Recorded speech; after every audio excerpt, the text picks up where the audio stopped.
think what we all need to realize is today 3 very strong youth stepped up and took responsibility for their behavior.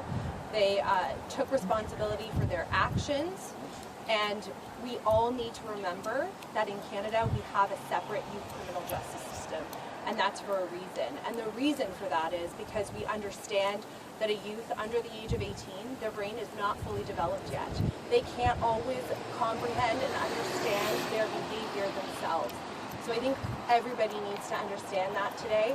Everybody needs to keep in mind both sides of this, because I understand that the public's very concerned about the victims, but there are other people involved here. There are the accused involved here, and they've done something that's very difficult, and they've stepped up and they've done that today. And I think the public needs to recognize that. The public needs to recognize that it's not easy for anybody involved, and there's always 2 sides. And this should be a day that is difficult for everyone, but also a day that will hopefully move things forward and help everyone have peace.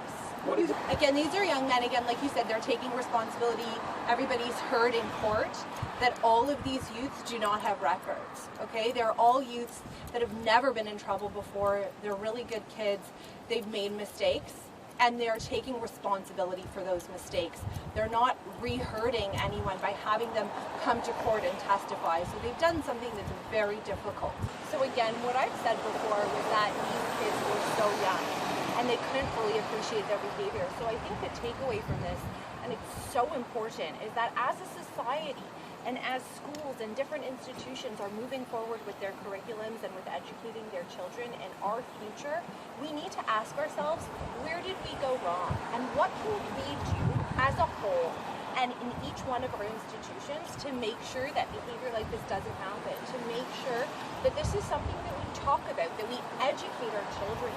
We educate them on sexuality, what's appropriate and what's not appropriate.